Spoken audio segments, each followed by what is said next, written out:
บอขึ้นไปนะบอขึ้นไปนะบอโอ้น่าจะไปเลยทุกคนป้าอืมมาที่สามเนาะบวินซ้ำเนาะแต่ก็บอเป็นอย่างเนาะทุกคนเนาะเดี๋ยวมาสังเกตเบิ่งแนวแล้วนี่เนาะถ้าว่าทุกคนเจอตลาดเป็นครูแบบนี้ได้เนาะโอกาสที่ว่ามันจะขึ้นนี่ค่อนข้างว่าหลายเนาะมาเอาเดี๋ยวนี้ค่อยจะออกไปอยู่ที่19 เหรียญเด้อเนาะออกไปที่19 เหรียญเนาะค่อนข้างมาเป็นออเดอร์ที่ว่ามั่นใจเนาะ ย้อนอย่างจึงว่ามั่นใจในออเดอร์นี้เนาะก็ย้อนว่าทุกคนสังเกตเบิ่งได้เนาะไผที่ว่ายังเป็นมือใหม่หรือว่าไผที่ว่าเทรดยังบ่สามารถสร้างกำไรได้เนาะตลาดมันเกิดเป็นคู่เนาะเห็นบ่คือช่วงนี้เนี่ยมันเกิดเป็นคู่เนาะเกิดเป็นแดงคู่หนึ่งเนาะแล้วก็เขียวแล้วก็แดง2 คู่เนาะแล้วก็เขียวก็เกิดคู่เดียวเนาะส่วนหลายนี่แม่นแดงเกิดเป็น3 คู่แล้วเนาะเขียวนี่หากับคู่หนึ่งเนาะฉะนั้นในออเดอร์นี้เป็นออเดอร์ที่ว่าค่อยมั่นใจหลายเนาะเห็นบ่อ่า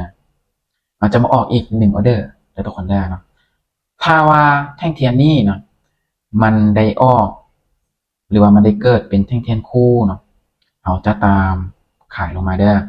เพราะว่ามันตามไปโซนปลายไส้จุดๆนี้เห็นบอกโอ้ไหมออเดอร์นี่แมนจะตามจะออกไปที่17 เหรียญเด้อโอเคออเดอร์นี่แมนจะซื้อไหมนึงเนาะย้อนอย่างจริงว่าบ่ซื้อเลยย้อนอย่างจริงว่าบ่ขายเนาะทั้งที่ว่าโอกาสที่ว่ามันจะเกิดเป็นแท่งเทียนคู่นี่มีแต่ว่าค่อยพัดบ่ขายทุกคนสังเกตเบิ่งเด้อตลาดในโซนนี้มันเกิดเป็นคูแดงนี่1 2 3 3 คูแล้วเนาะมันได้สลับฉะนั้นในโซนนี้ถ้าว่ามันจะเกิดเป็นคูนี่ของข้างว่ายากเห็นบ่สวยเอาเดี๋ยวนี้ทุกคนวินงามๆเห็นบ่ตลาดนี่เมื่อใดมันได้เกิดเป็นคูแล้วถ้าว่ามันได้สลับมันจะไปตามสลับเดี๋ยวจะมาออกอีก1 ออเดอร์ให้ทุกคนเบิ่งเป็นกรณีศึกษาได้แท่งเทียนนี่เนาะถ้าว่าเกิดเป็นแดงเราจะตามซื้อเนาะถ้าว่าเกิดเป็นเขียวนี่โอกาสที่มันจะเกิดแดงนี่ก็คือกันเนาะมีได้ไปเอาเดี๋ยวนี้จะลองตามไม่สลับกันแล้ววินหรือว่าบ่วินก็บ่เป็นหยังเนาะเอาเดี๋ยวนี้จะตามซื้อไม่นึ่งเนาะตามแท่งเทียนสลับเนาะทุกคนนะในส่วนนี้โอกาสลงนี่มีบ่มีคือกันเพราะว่ามันจงช่องว่างราคาคาดหวังของมันที่ว่ามันจะลงมาเก็บไส้ของมันเนาะแต่กำลุ้นไปนำกันเนาะในเอาเดี๋ยวนี้ก็ค่อนข้างว่า50-50อยู่เด้อบ่ค่อยมั่นใจปานใดเนาะในเอาเดี๋ยวนี้เนาะถ้าว่ามันเป็นเต็มในโอกาสที่ว่ามันจะขึ้นไปสลับนี่มีหลายเนาะในส่วนนี้นะได้บ่ขึ้นไปได้บ่โอ้น่าจะไปได้เลยทุกคนป้าอืมมาที่3เนาะบ่วินซ้ำเนาะแต่ก็บ่เป็นหยังเนาะแต่ก็มีกำไร2ไม้เนาะบ่วินเนาะสำหรับคลิปนี้ก็ประมาณนี้เนาะทุกคนเนาะค่อยเทรดให้ทุกคนเบิ่งเป็นกรณีศึกษาได้คลิปนี้ก็บ่ได้เป็นการชักชวนไผเข้ามาลงทุนเนาะก่อนที่ว่าเจ้าจะเข้ามาลงทุน